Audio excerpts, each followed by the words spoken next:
15 to the 20, breaks free to the 25 to the 30, to the outside, 40, midfield, 40, 30 to the coast, 20, 15, Hester 5. Oh, touchdown, Bears! For the third time in 6 seasons, it's one goal achieved. The Chicago Blackhawks win the Stanley Cup. A little bouncer slowly toward Bryant. He will glove it in front of Rizzo. It's in time, and the Chicago Cubs win the World Series.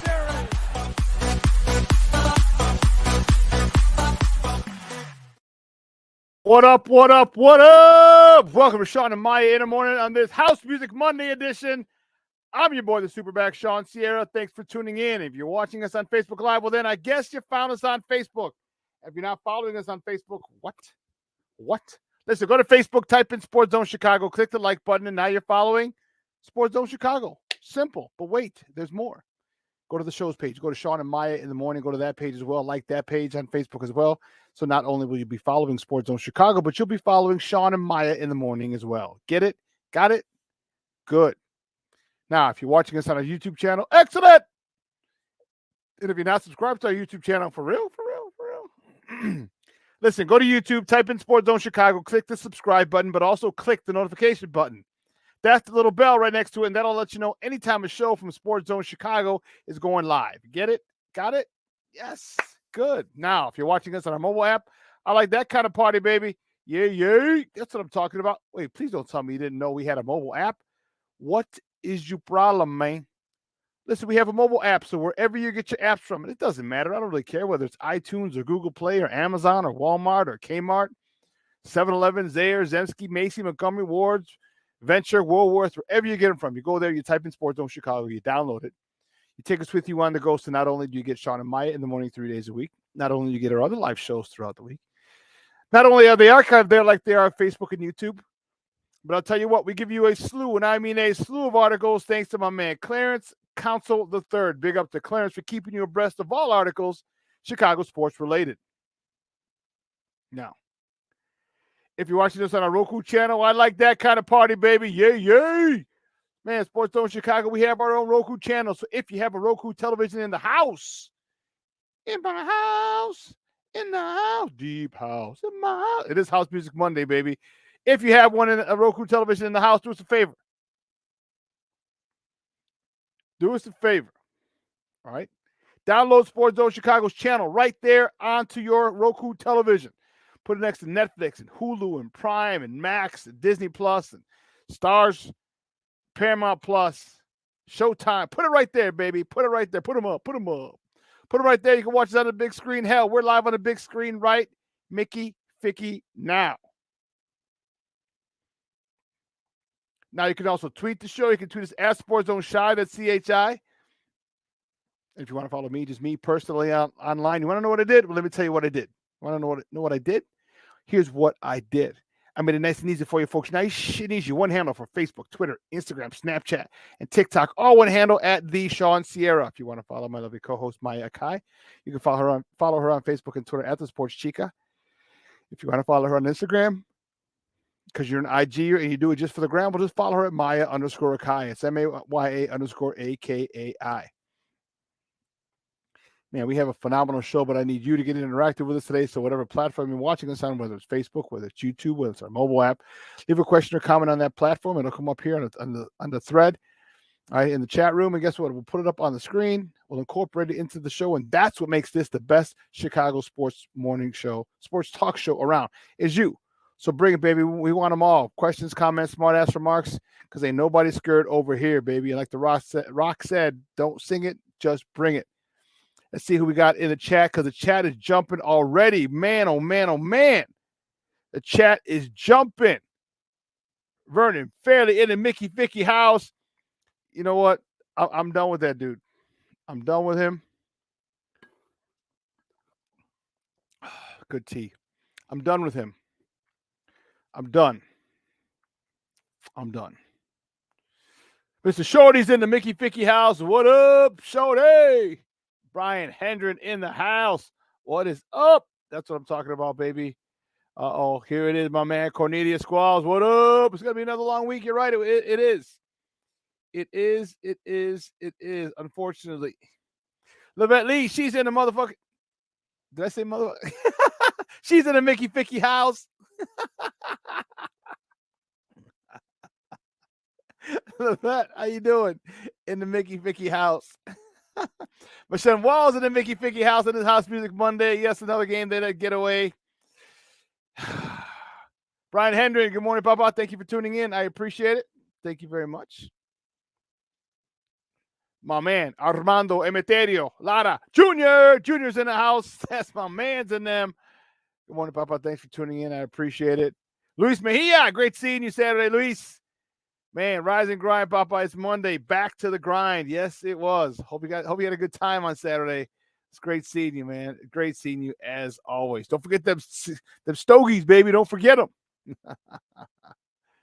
Yeah, it's a tough one. Tough one. Well, listen, I don't know a lot about a lot. And you guys are talking to each other in chat. Excellent.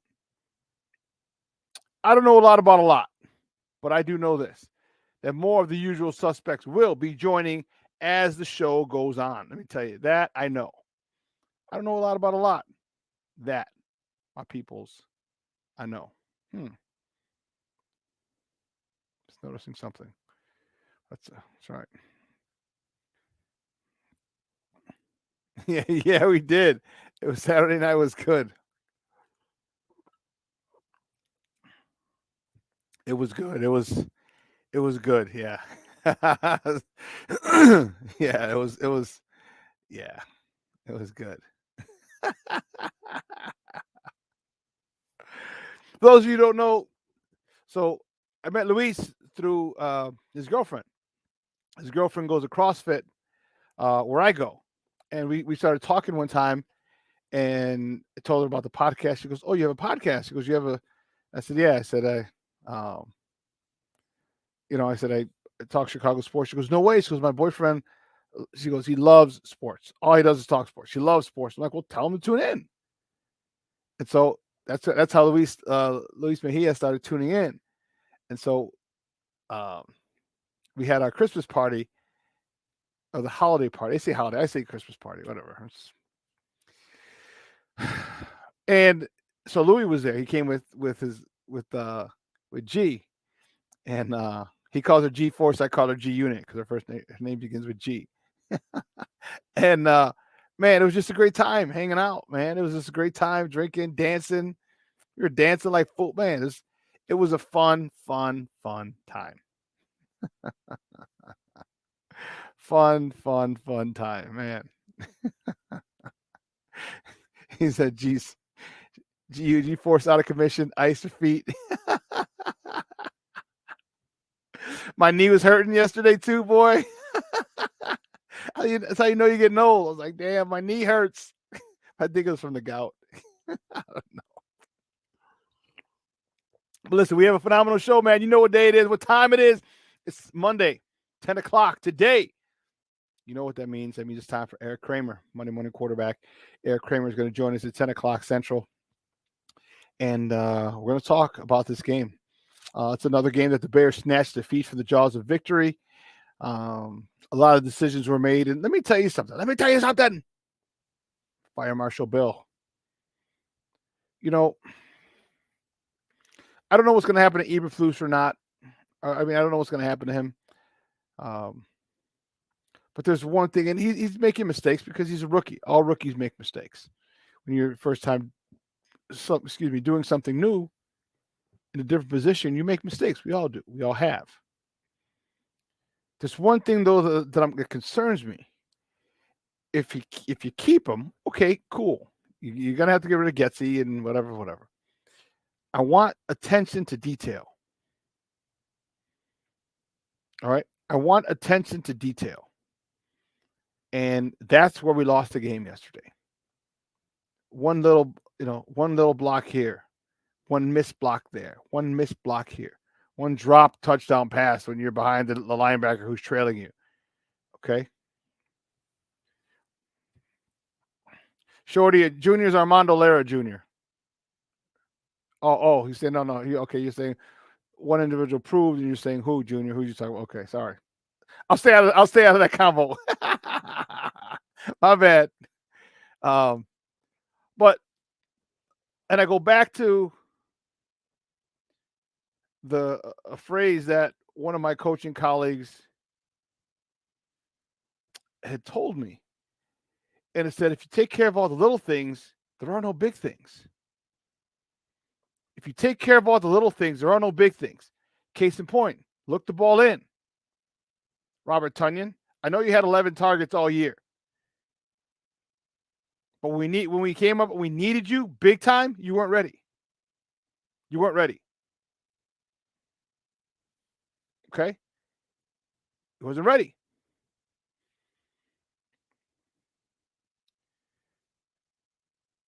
Cole Kmet.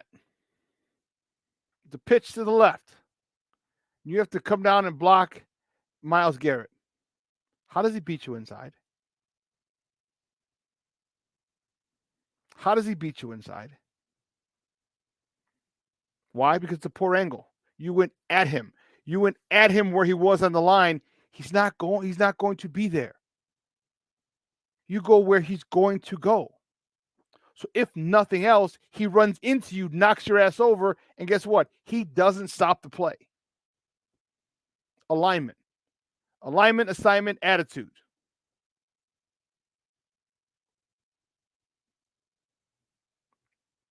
A lot. Darnell Mooney. You know you had the cut. You had the crackback block to seal for Justin to get out on 4th and 1. Why didn't you make it? All right. You could always slide in. You can cheat. You're a half a step in. A half a step in. If it caused that guy a half a second before he can gather himself and reach out to get and try and swipe Justin and trip him up like he did, any delay allows Justin to get that first down. Okay. But Darnell Mooney, you quit. You quit on his team. You're frustrated. You're frustrated with with your contract situation. You're frustrated that you're not having the year that you wanted. And you're looking at the dollars. Okay? And it's easy for us to say, hey, don't look at the dollars because we're not the ones in line for a payday. However, let your play do the talking. I get it. You're not getting as many passes as you want, but there's other ways to affect the game. Other ways to affect the game. And the way you affected it yesterday, missing a block, not the way you want to affect it. Not the way. Then you had a chance. You did the right thing. Now, on the Hail Mary, you did one of the best things that I think anyone could do, because they say, knock it down. This is the mantra of defensive back coaches, defensive coordinators. Knock it down, knock it down. Well, their backs are facing the quarterback. They're going to knock it down in front of them. Well, you got out in front of them, of the defender. Your back was actually to the goal line. Your back was actually to the goal line, so you're facing the defensive backs or the defense and the wide receivers at that point, waiting for them to knock it forward, knock it down. And they did. And they did. Right to you. Right to you.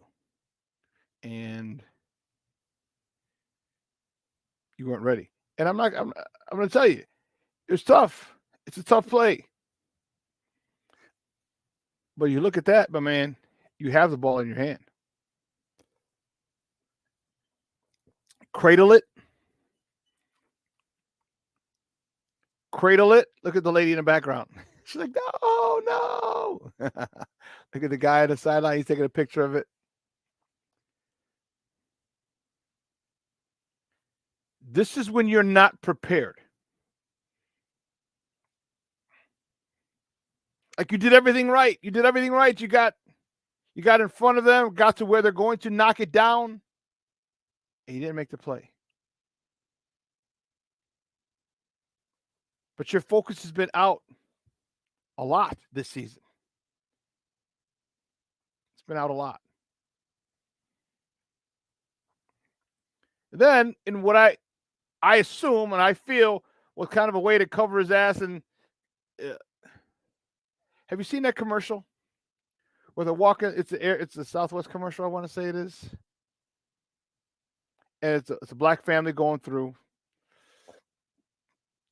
and the black lady is the TSA person. And so she wands him. He's like, "Oh, okay, great. Have a good trip, sir." He's like, "Oh, yeah, you too." She turns around. She's like, "Why would you say that?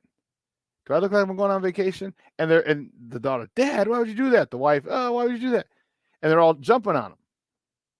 And then her co-worker's like, he says the same thing. So two TSA workers are kind of giving him shit, and his wife and his daughter. And he doesn't know what to do, but he's like, "Well, she's got liquids that's over 3 ounces. Like, basically, get all the pressure off me. Someone else is doing something wrong."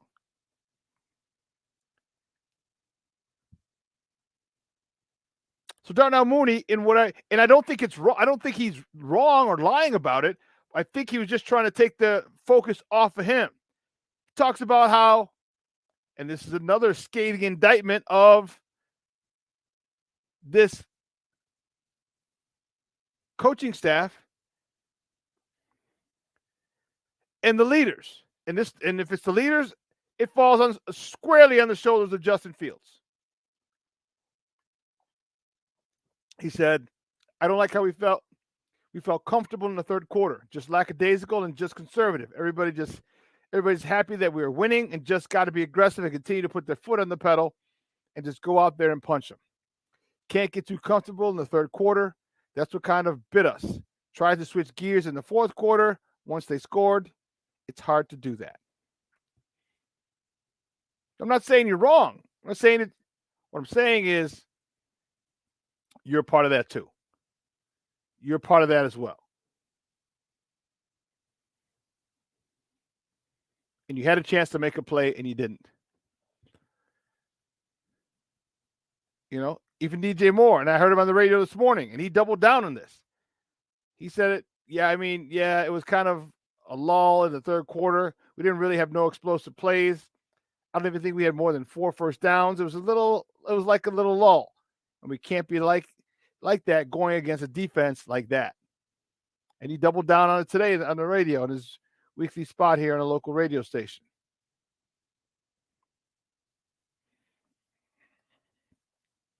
That's where Justin Fields comes in. This is where I need him to be that asshole. This is where I need him to grab everybody on the sideline and say, "This game is not over. One more touchdown. We punch it in one more time, game over." That's what we need to focus on. We're up 10. We go up 17, game, set, match. Game, set, match. That's the type of leadership we need. That's where Matt Eberflus. And I know it's tough because he's calling the defense. Then when the defense comes off, he's got to go talk to him. Because when the offense comes off, he can't talk to the offense because the defense needs to be called. He's called the defense. But if there's a timeout, he should have said, "Hey, offense, have one of your assistants, Luke Getsy, get your offense together. I need to talk to them quickly. Get them together. Get it quickly." And said, "Do not take your foot off the gas pedal. Getsy, do not take your foot off the gas pedal." Get them together. Give them that speech. That's where the leadership comes from you. Defense is doing a great job out there. Get us one more touch. Get us one touchdown. Get us one touchdown. I know you scored, offense scored, but hell, defense got it to the one. It took you 8 plays.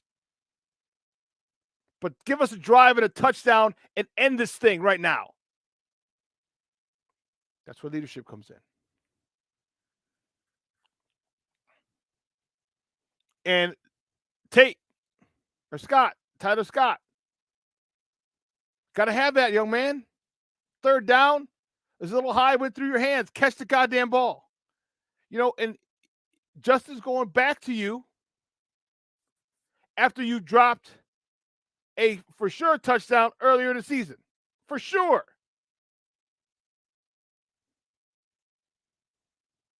And the thing is,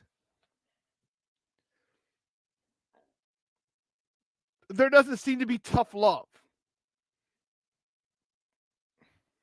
It doesn't. It doesn't seem to be tough love. It's like, oh, yeah, the ball's a little high, and it was a tough play. Really? You're a fucking athlete, dude. With a minimum 35-inch vertical. Go get the goddamn ball. It's that simple. And if I'm Tyreek Tolbert, the wide receiver coach, I pull him out, I get him off to the side, I grab him by the goddamn face mask, and say, catch the fucking ball. Catch the ball.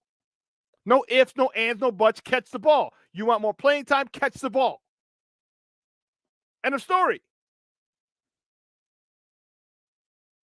If you can't handle me being direct, get the hell out of the NFL. Catch the ball. Period. We're afraid to confront people. Football is the alpha sport of alpha sports. You confront people. You're not doing your job. You tell them about it in no uncertain terms.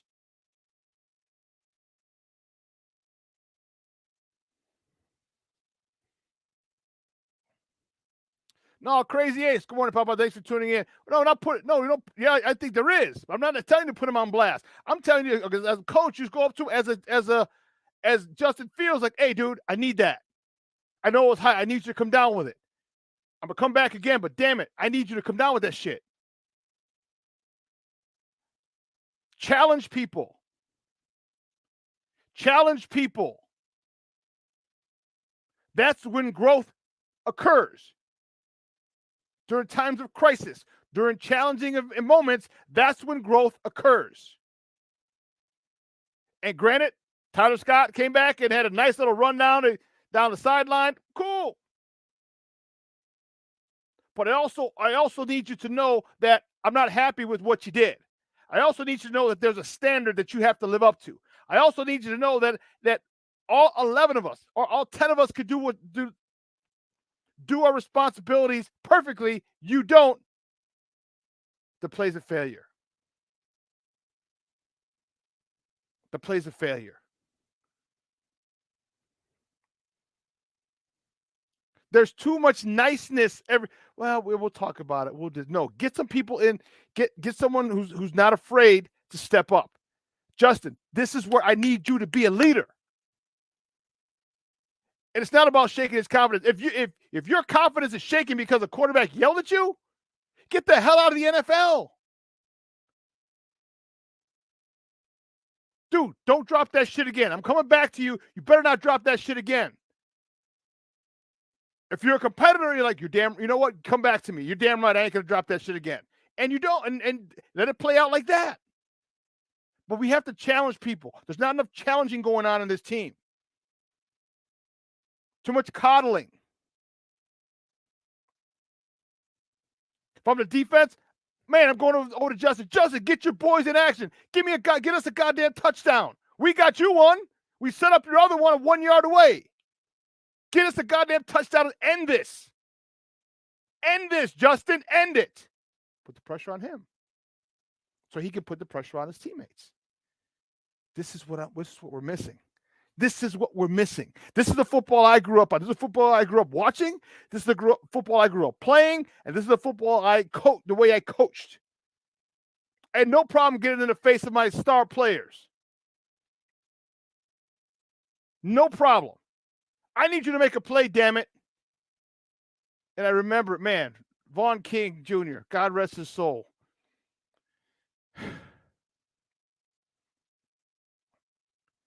I would challenge that son of a bitch all the time. And every single time, he damn near killed somebody.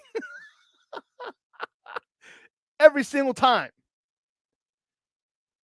Every single time. I remember the playoff game against Hubbard. He was a middle linebacker and fullback. And my head coach called him Chunky Butt because he was just a thick kid. Hey, some of us got thighs and ass, all right? He was one of them. I challenged him because he was supposed to go to Hubbard. He didn't go to Hubbard. He came to Curie. Just long story, whatever. And I challenged him before the game. I'm like, you let them know what they lost out on. They ran an ISO the first play. He filled that freaking hole. He pancaked the fullback. When's the time you saw a linebacker pancake a fullback? Pancaked him, ran right through him.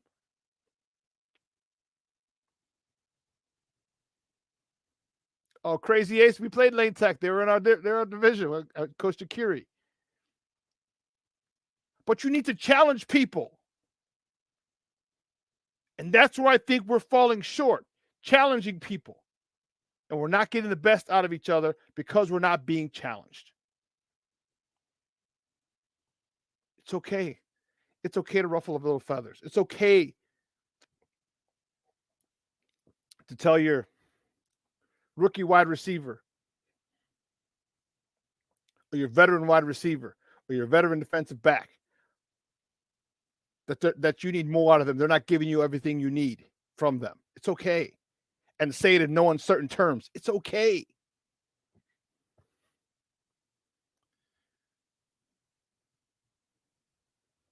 It's okay.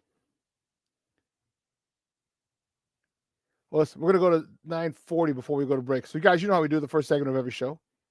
It's called Top of the Morning. It won't come just when you want it.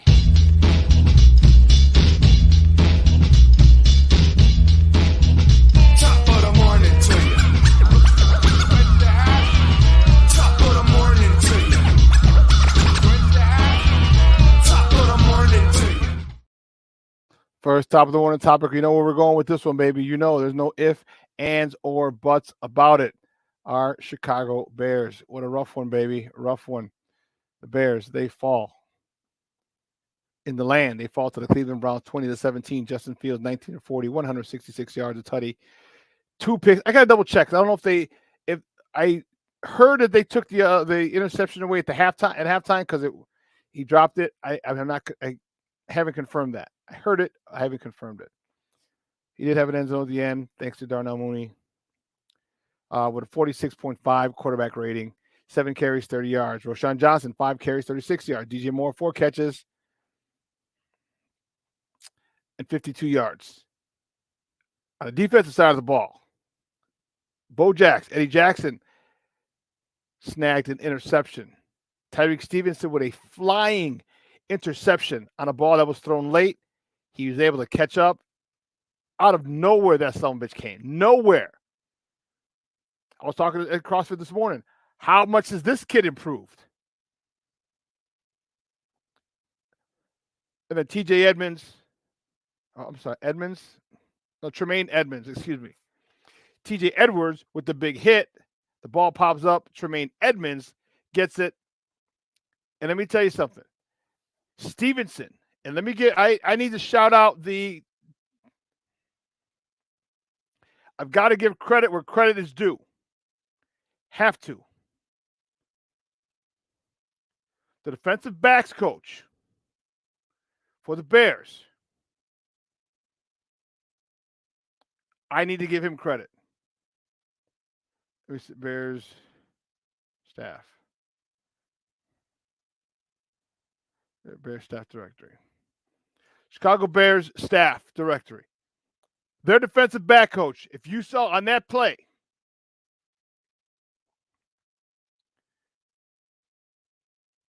picks off, he's running down the sideline. And give me the training equipment, financing, coaching staff. Give me the coaching staff, you sons of biscuits. Anyway, Tyreek Stevenson runs. There's a guy who looks like he has a bead on Tremaine Edmonds. Looks like he's got a bead on him. Okay? Tyreek Stevenson catches a dude Actually, kind of hit him in the back a little, but hit him in the side. But he jumped. He ran in front of him. Put his hands out and got in the guy's way. It might have been Amari Cooper. I'm not positive. But nonetheless, knocked the dude down, allowed Tremaine Edmonds to score. He didn't hit him. He didn't shove him. Great block. John Hoke. That's who it is. I didn't know if it was still him. John Hoke is the cornerback coach.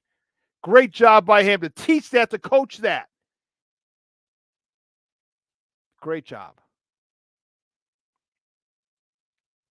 So the Bears are home for the next 2 weeks, Christmas Eve and New Year's Eve. This Sunday, we're hosting the Arizona Cardinals. All right, here at Soldier Field. It's supposed to be about 50 degrees. How crazy is that?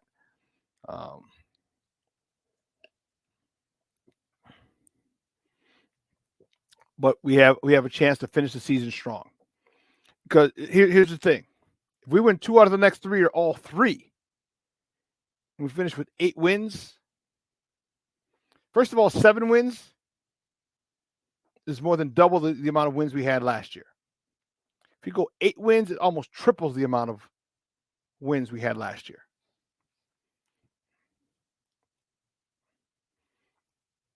I'm excited about that. I'm excited. Thank you, sir. Thank you. Yeah, Andre Curtis, John Hoke, the DB coach. Debate. Well, if you do, let me know. Let me know. That'd be dope. We'll meet up in the stadium somewhere. But let's keep it moving real quick. The Bulls on Saturday. The Bulls with a tough one. I put Bears. They lose to the Miami Heat, 118-116, and last second shot by Jimmy Buckets. Man, oh man, oh man, that was a tough one. Whew. DeMar DeRozan led the way with 27 points.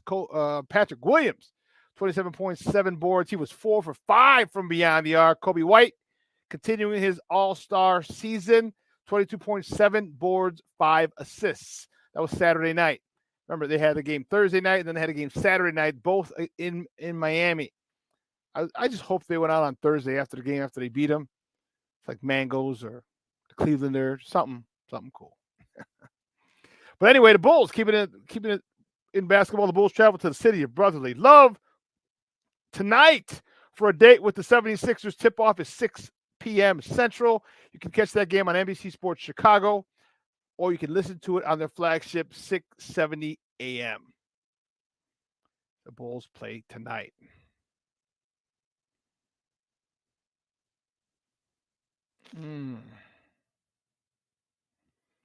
And the Blackhawks fall to the Canucks. Did I not do that? What the hell was I thinking? They fall to the Canucks 4-3. Mrazek. Can't be mad at him, dude. I can't be mad at him. Mrazek's up 22 of 26 shots. Foligno had 2 goals. Gutman had 1. Bedard, 13 and 14th helpers of the season. Anderson is 5th. Khrushchev is 11th. And Beauvillier, his 8th helper of the season. Yeah, it's tough, man. It's tough when we're just devoid of talent right now. That's what it is. We're devoid of talent. So, but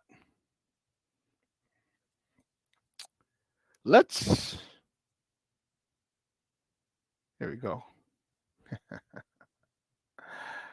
Let's take a quick break. And on the other side of the break, we'll finish up a little top of the morning topics, talk some more Bears before we welcome Erik Kramer at the top of the hour. So don't go anywhere, folks. Keep it locked right here. Shawn and Maya in the morning on Sports Zone Chicago. Hey, it's your boy, the SuperBack, Shawn Sierra, and be sure to follow Sports Zone Chicago on all social media platforms, on Facebook, Instagram, and our Roku channel. You can find us at Sports Zone Chicago, and on Twitter, we are at Sports Zone Shy. Also, be sure to download our mobile app so you can take Sports Zone Chicago with you on the go. Time out. How are you feeling right now? Happy? Excited? Angry? Overwhelmed? One of the best things you can do for your mind health is to name what you're feeling. It can sharpen your awareness and help you talk about your feelings with someone you trust. Here are 3 questions to ask yourself. Where are your thoughts right now? In the past, the present, the future? Do you notice any sensations in your body? Is your heart beating fast? Is there a flutter in your stomach?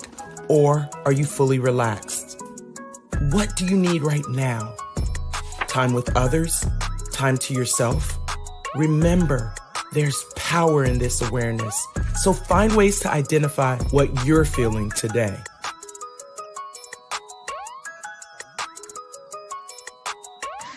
Hi, guys. Hey.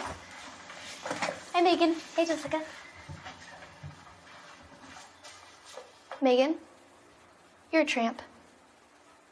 Brian Fitch told me you guys made out. Everybody knows. He said your breath smells like garbage. And he almost puked. He says you're the most desperate girl he knows, besides your mom. How many boyfriends does she have anyway? Lots? Your makeup makes you look like a clown. That zit is huge, zit face. Ugly.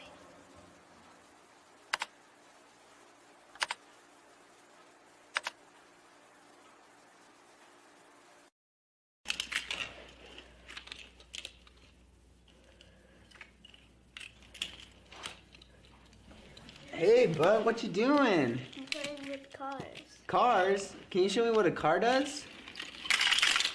Whoa, whoa, whoa, whoa, whoa. Hold on a second. First of all, this is a school zone. So you need to put down your cell phone, stop texting, and let's get to driving. Now you're coming up to a stop sign, right? You need to slow down and stop before you hit that Y line. I want you to look left, right, left. You don't want to get hit by a car going on your left and to your right to make sure you don't get sideswiped by a guy coming from your right. You're coming, and you see a crosswalk. You better slow your horses down because the #1 rule of driving is always yield to pedestrians. Now stop, pull over, and you are done driving. Gosh, what do they teach you kids in school nowadays?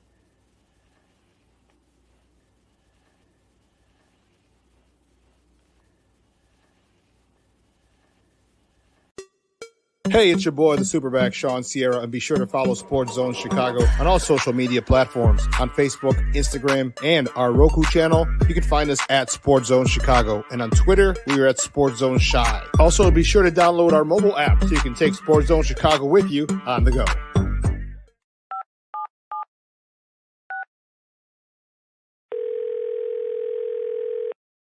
Yeah, hello. I'm really not sure if this is what you all do, but I really don't have anywhere else to turn. Hi. I don't even know why I'm calling right now. I'm sorry. My thoughts are going a mile a minute. My kids are out of state.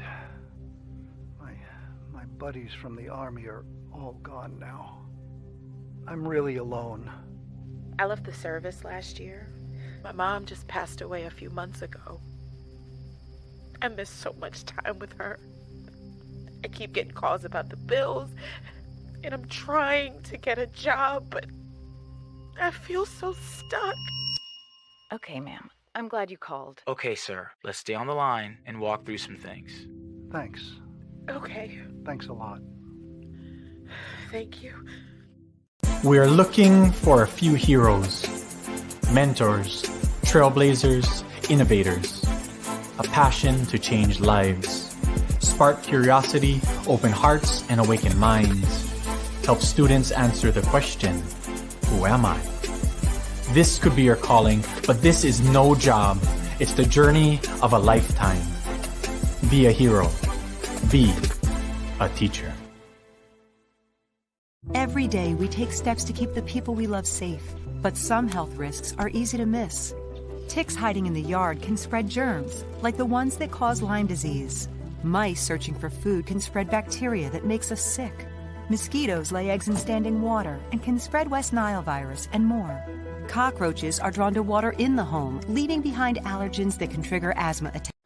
5 defensive backs out there for the Bears on second down. And great penetration. Oh my goodness.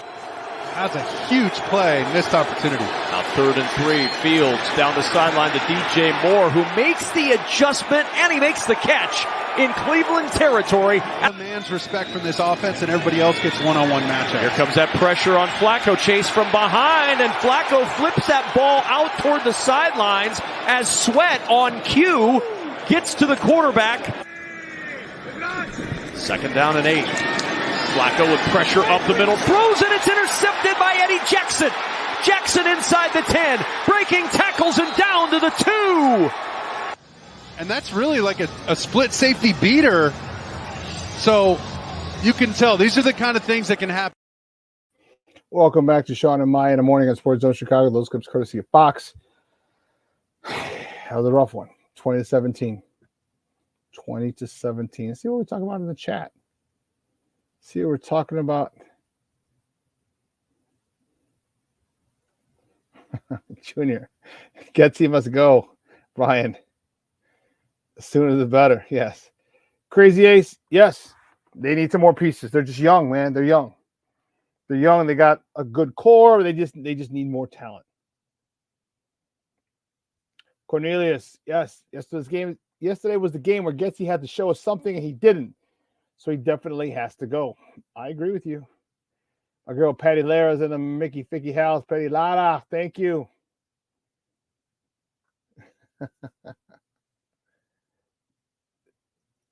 Yeah. Big advocate for mental health and always push 98 and other agencies. Yeah, it's a real thing, man. It's a real thing. Mental health needs to be addressed and handled, right? Because people can snap. But there's a couple things. Oh, sheesh. Damn it. What did I do? I left it over there. My phone. Anyway, a couple things that I was a little annoyed with, and people were talking about it, and I didn't know if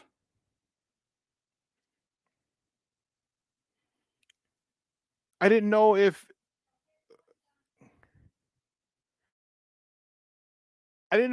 was with him or not. End of the first half.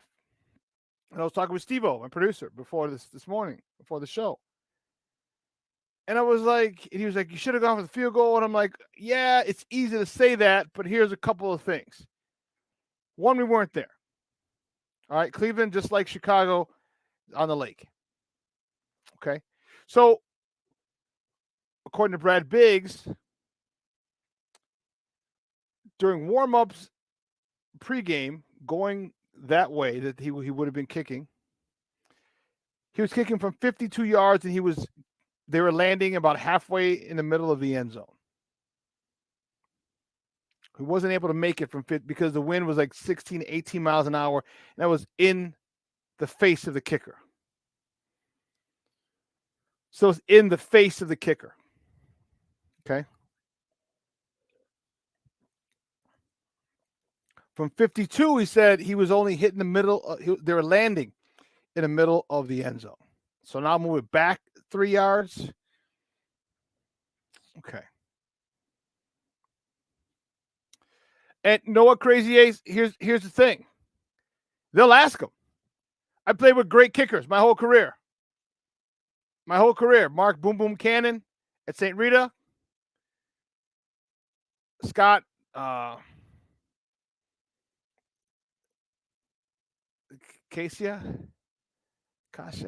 Scott at Holy Cross. Then I had Piero Setta with the Chargers. Then I had Pistol Pete Sabuco after Piero.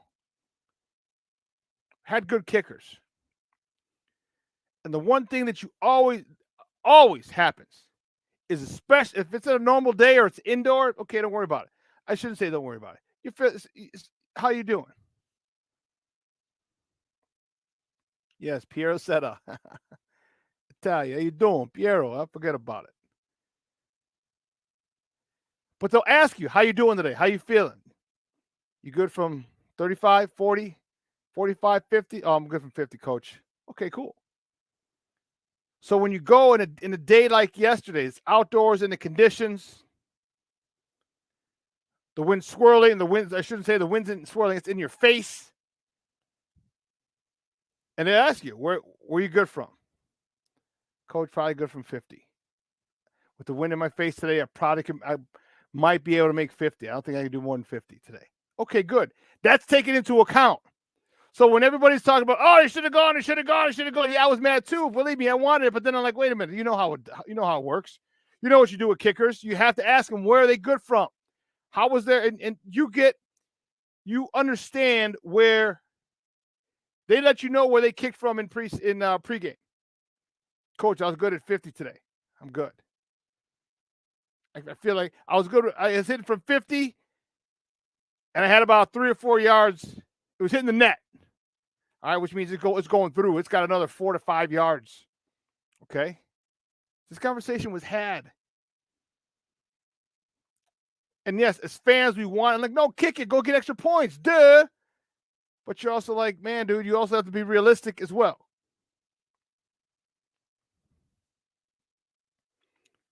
What if Cleveland needed that game? What if they had a returner back there? Just snuck him on the field. Just, stuck, you're going guys in and out. You don't really count. And he just kind of sneaks off to the side, 15, 20 yards down, steps off, and just stands at the back of the end zone. Stands right in front of the goalpost. So you can't really see him. He'll kind of get blended in with the whole thing. And he runs it back. Because what happened, and here's the logic behind it. If you're a kick returner and you're doing that, you always run to your sideline. And here's the reason. Once the field goal is missed, first of all, there aren't very many fast people on a field goal extra point protection. There aren't very many fast people. It's all big guys to block. And once that play is over, or they think it's over, they go to their sideline. They're coming off the field. So if you're a kick returner, you get it. You always run up and then to your sideline, because of the big, slow people who really can't catch you anyway, they're going to their sideline.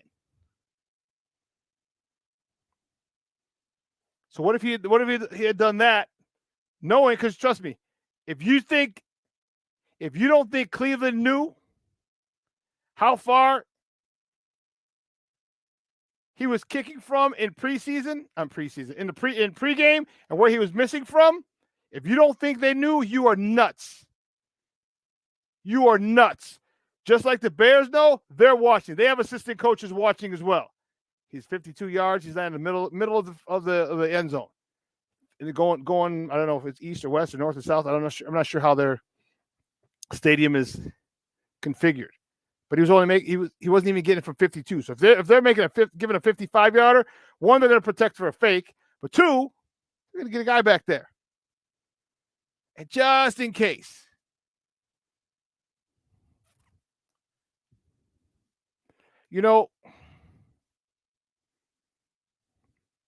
Yes, this is a common.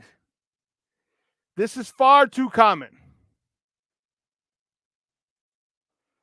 Far too common happening to Justin Fields.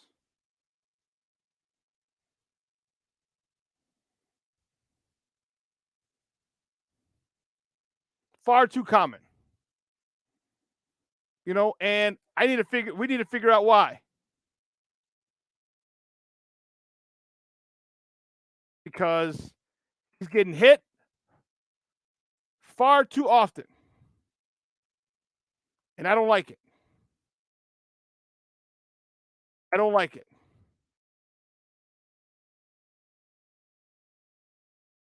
There's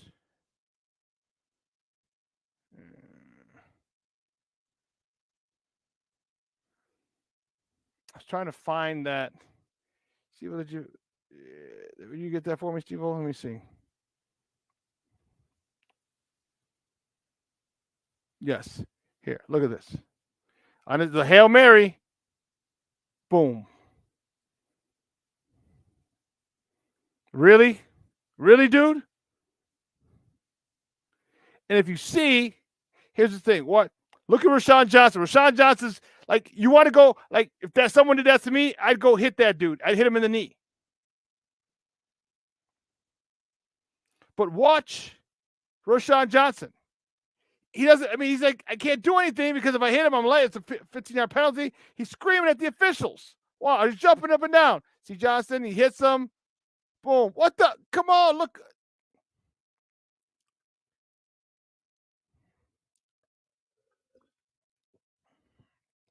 There has to be better protection from the QBs. And unfortunately, this is not the only time they hit Justin. When he slides, all this other late hits there. Come on.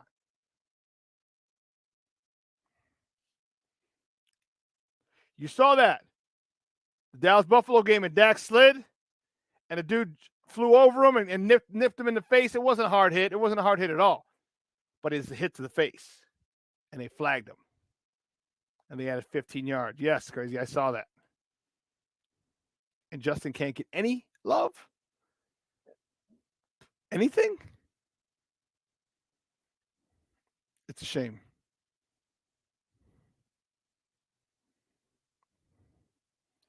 Yeah, but you know how that goes, Shorty. The second guy always gets caught.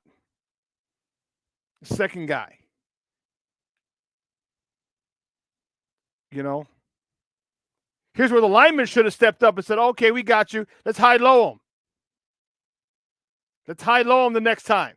Say, don't do that shit again. Trust me. Ask Junior, what would you do, Junior, if someone did that to Paul? What would you have done? You high-low him. No, I'm not sure what you mean. It wouldn't have mattered if he got kicked out or whatever because it was the end of the half. Well, no, because you might get kicked out. But what the linemen do, yeah, you go after him, but you get him into play. Because if you do it late, if the second guy gets caught, you get okay, you meant it was the end of the half. Yeah, but you still could get disqualified. You might get a 15-yard penalty. You're getting the ball back to start the second half, and now they move it 15 yards up. You get him back during the play. You get him back. Junior, tell me what you would have done. Junior was the dirtiest. Dirty. I was dirty too, but only if I never started stuff, but I finished it. Yeah, Deontay Foreman has a high ankle sprain with a messed up ankle a little bit. Herbert, the same thing. And I do like seeing Rojo more. I need him to run a little more authoritative. That's what I need him to do. That's what I need him to do. He's still running like a rookie. I need for him to run like he knows he owns that running back position. Now, he might not. But I need him to run with that sort of confidence. Yeah, the running game has regressed. It's tough. You're running at one of the best top defense in the NFL. But it doesn't mean you stop running the ball. It doesn't mean that. And we did. And that was the thing that was frustrating. You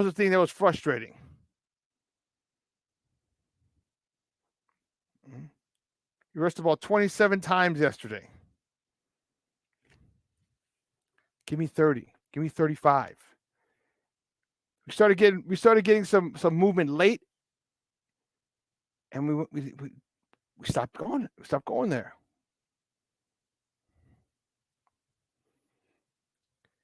Yeah, because the play. It would have been a personal foul. The half would have been over, so you're not going to replay it down to penalize them. So you would have assessed it on their first play, which would have been the kickoff. I've been waiting for more Bayless as well.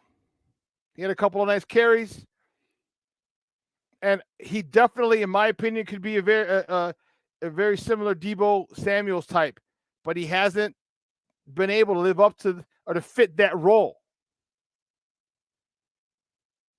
He hasn't been able to fit that role because he is a thicker running a wide receiver. He's built like a running back. He's got big thighs, so he can bounce off of people like DJ Moore does. But he's got to get his confidence back. Remember, he's taken off. He was healthy scratch. He didn't dress for a couple games. There's a lot, and Getty doesn't use him right. Doesn't use them right. I don't know.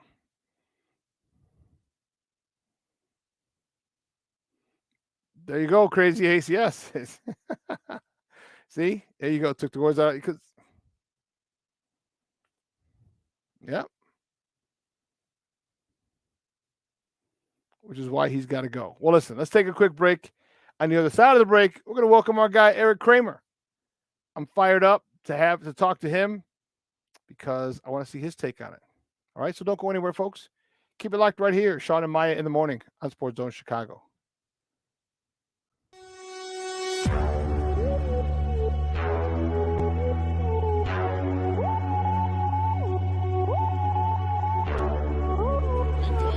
To run for 17, back he goes. Here comes Chubb. There goes the ball. Touchdown! Jones will walk at the left tackle. Time for Fields. Now he'll accelerate to get the first down. Great tackles, and he's off to the races. Oh, he got a terrific block. For every generation, it has started with the call to serve. Discovering the purpose and the belonging earned with the title. Learning to dig deep and push through adversity together. Defending our nation and its people. It is a life of great worth and reward. But Marines are never really finished serving. Their commitment comes full circle, visible in communities across our country. This is Semper Fidelis, always faithful, always Marine, marking a path for the next generation. So I've come up with a family emergency plan. Great. What is it? It's difficult to talk about, so I'm not telling you. How will we know what to do? You won't. I'm so glad I won't have to remember anything. And me too. Thanks for this, sweetie. Talk to your kids about who to call, where to meet, what to pack. Search Ready Kids at nyc.gov or call 311. This year, my mom got me the perfect bag for back to school.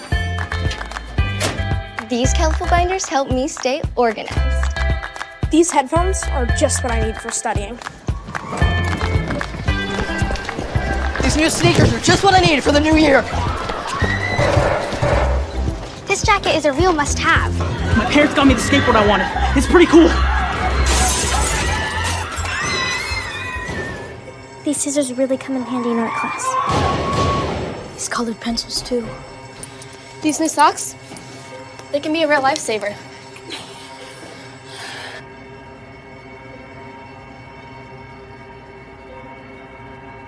I finally got my own phone to stay in touch with my mom.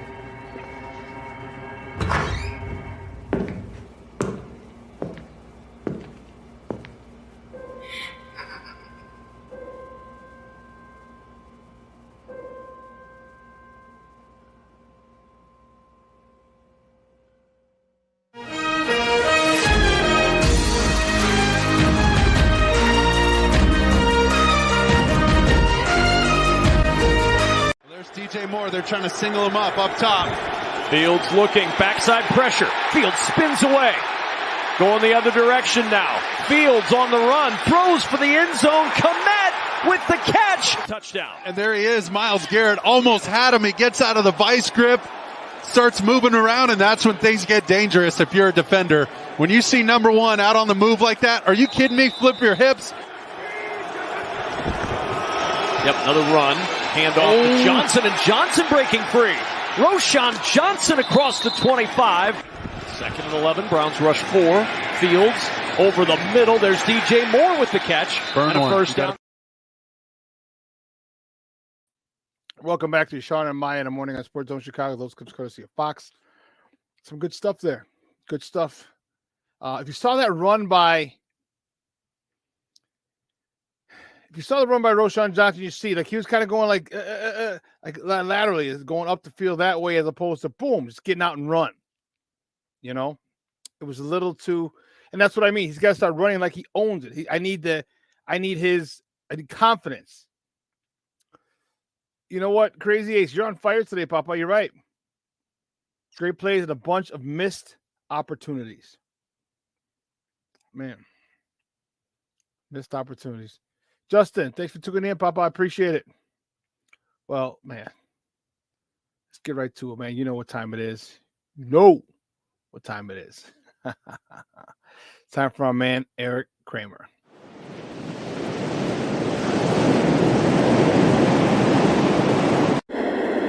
This segment of Shawn and Maya in the Morning, Monday Morning Quarterback with Erik Kramer, is sponsored by Goal Mental Wellness, Inc. Because your life is calling. Goal, get out and live. Because life is too short.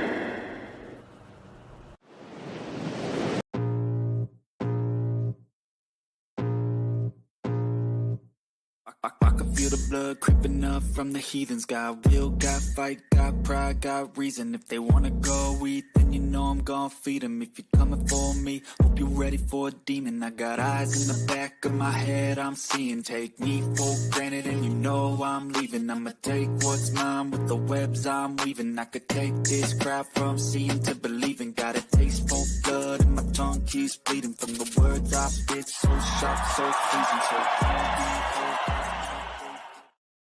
Hey, Rick, what's up, Papa? How are you? Well, I'm doing good just because it's a Monday, but as the rest of the Bears world is kind of reacting to yesterday's fiasco, you know, feel a little bruised up. Yeah, I'm annoyed. I'm annoyed. I thought they had turned the corner. I thought they were, with the loss this is their third loss of double digits in the fourth quarter when they were leading by double digits in the fourth quarter that they've given up this season. I thought they turned the corner. All right. Well, I thought Detroit was the last one. Then Minnesota was the next game. They tried to come back. They squashed them. Detroit tried to come back the following week, and they squashed them. Like, okay, good. We're on a little bit of roll. And unfortunately, they made Joe Flacco look like a Hall of Famer yesterday. At 38. At 38. Right. What do you think? What went wrong? Because the defense was playing so well. They picked off Flacco 3 times. One was a pick six. Another one was damn near a pick six by Eddie Jackson all the way down to the 1. I'm like, why didn't you get closer to the sideline? But it's neither here nor there. What do you think would happen at the end of the game where they allowed him to throw 212 yards in the fourth quarter? Same old story, right? I mean, the fourth quarter collapsed both offensively and defensively. So you started out talking about how the defense damn near won the game all by themselves. Yes, they did. The offense literally got 3 points on their own.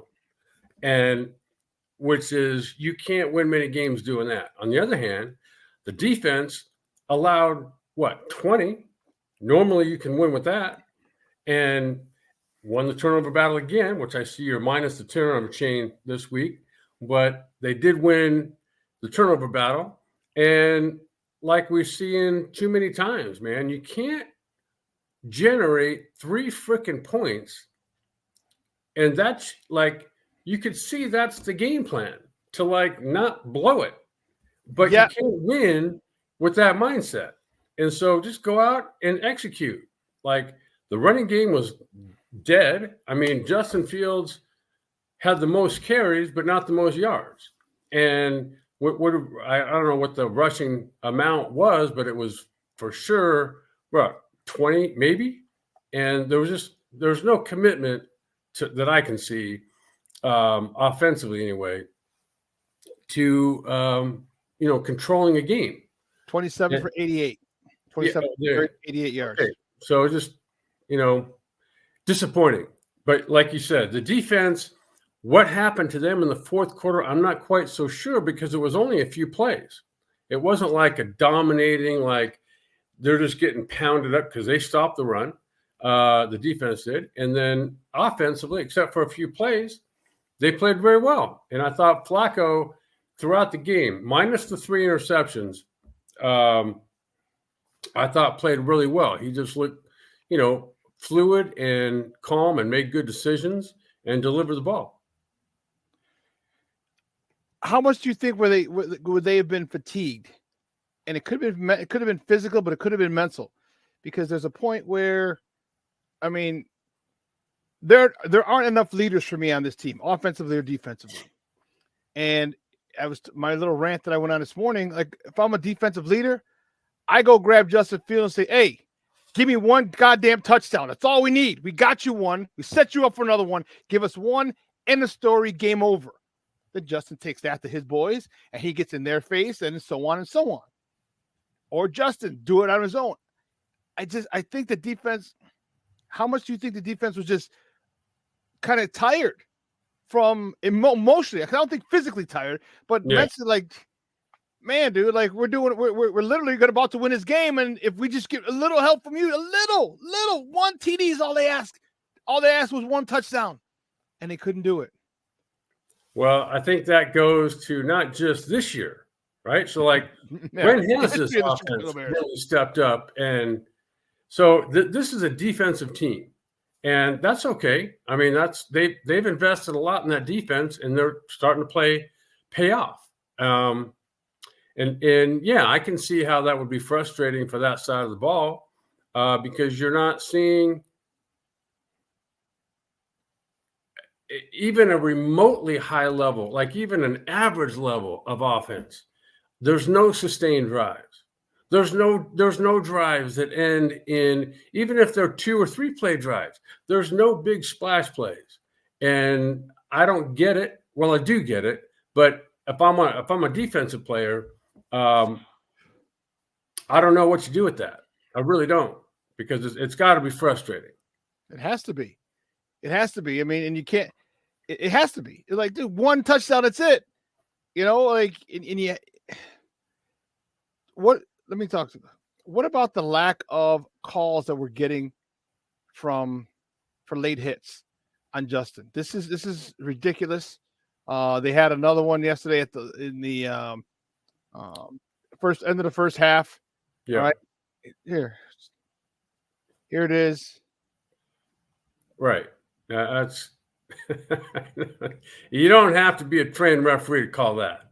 Yeah. That guy took a couple steps after the ball was thrown, and it's ridiculous because you would think that, well, there is. I mean, they've moved the guy who used to line up behind the middle linebacker and moved him behind now the offense. So now you got 2 guys back there watching nothing but the quarterback in offensive holding.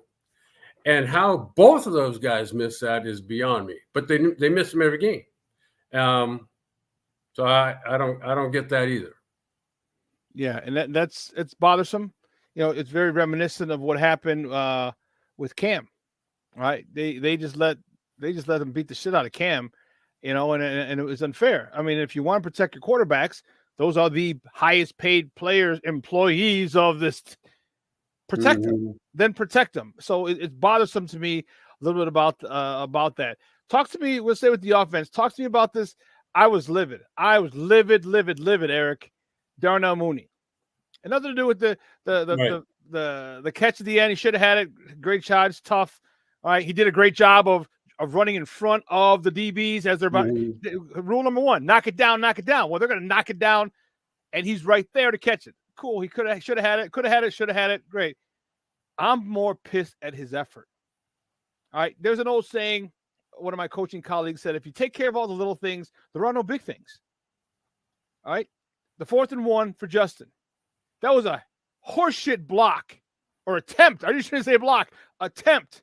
All you had to do, and maybe Justin could have boated or gotten deeper, could have deepened it a little bit. That's a possibility. But don't leave it to that. Give me a good block. That showed me he had officially checked out. That because Darnell Mooney, I forgot one of his other touchdown runs. Darnell Mooney comes flying in, and it was last year, and steps in front of the guy. I think it was in Miami. Yeah. Steps in front of the guy. The perfect block where you don't block someone, you throw your back to him. Like, that's a dude who's bought in last year. This year, he's not. Talk to me about that whole situation. And how often, or if you played with guys who basically checked out a month left in the season? I'm thinking back, no one jumps out or comes to mind, but like Darnell Mooney, you think, right now, so this is the last year of his contract, right? So he's like, all eyes around the league are supposedly on him. So he kind of dangerously stepped into that George Pickens category, where I'm gonna, if the ball's coming my way, then I'll play. If you want me to do more than that, maybe I'll come off the ball, maybe I won't. And to which I don't think there's nobody that wants that tag. And so especially not a contract year. Especially. Right. And as far as the last play of the game and tipped it around, I mean, it damn near hit him 4 different times off his chest, hip, his knee, hand, leg, whatever. And it wasn't like he wasn't trying, but it like, as we've talked about, it never should have come down to that. No. But you do get a chance, and there it hits you right there. I mean, I feel bad for him, and the team itself. But again, hate that the game came down to that.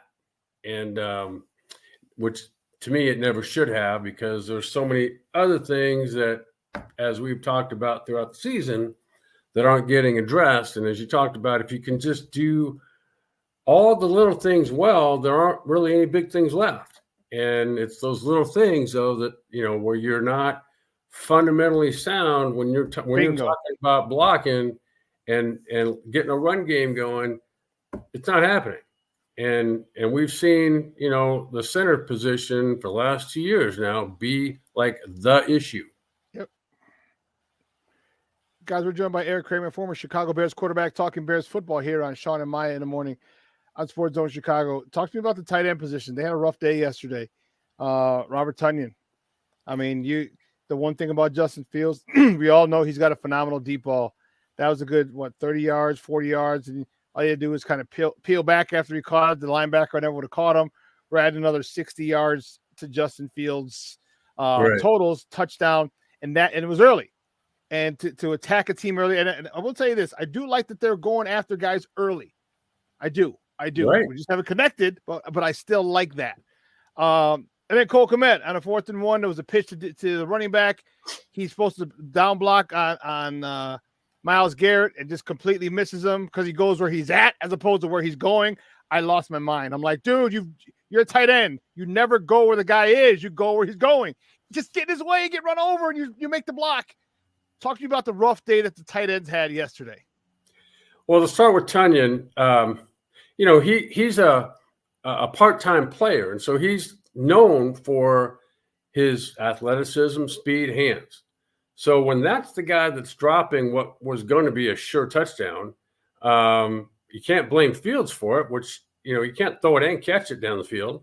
But obviously Justin now feels a little bit probably like what Patrick Mahomes is going through this year, in that it's happened on more than one occasion where he's thrown a perfect pass, read the coverage right, thrown it on time, and that's just, as we were talking about, the offense only put up 3. Well, that would have been 10, and on one play that they got 7. And so, it's frustrating. As you mentioned, Cole Kmet missing a block there. I mean, sure, Myles Garrett's a great player, but it wouldn't have taken much to just get in his way and seal the edge. Even if you guys line up, shorten your alignment. All right, you're 2 feet, 3 feet. Boom, a little half a yard in. All right, just dive at his hip. That's it. It's not rocket. We're not asking for a pancake here. I'm asking you to get in his way so I can pitch the ball to the running back so he can get out and get the first down. Like small things like that, Erik, like frustrate me. And that falls to me on Eberflus. That falls to me on Getsy because you're not detail oriented. Because you're going to say, hey, listen, Myles Garrett's all over the place. He might be here. He might be on the other side. But if he's here, shorten your alignment. Shorten your split. You make sure you get him. All I need you to get in his way. That's it. I don't even need a block. I just need you to get in his way, and we'll make this play. And they didn't do that. And that's what frustrates me, Erik. Little things like that is what incenses me. My goodness gracious, great balls of fire. Get me fired up this morning. I feel you, my man. I do. And it's those little things, when it occurs on 3rd and 4th down, that means you're off the field. And you don't get another fresh set of downs, which then kills your drive. And you do that enough times, you don't get enough possessions. You don't get enough number of plays to kind of keep that rhythm going. So I feel you. And it's you're right. The tight end position for the Bears yesterday, Cole Kmet, honestly, he makes some great catches. He runs some great routes. He's traditionally a pretty good blocker. And, but you've got to be consistent. And otherwise, they have a way of finding the weaknesses out, and then somebody else is doing what you used to do. If you don't do it well enough, they're going to find someone else. Yeah. And another great point is what I said, like, there's not enough tough love in this game anymore. All right. Like, if it was a third down, I think it was a third, and Tyler Scott had to climb the ladder to catch it, and the ball goes through his hands, incomplete, over on downs. If I'm the wide receiver coach, I go grab him by the face and say, dude, catch the goddamn ball.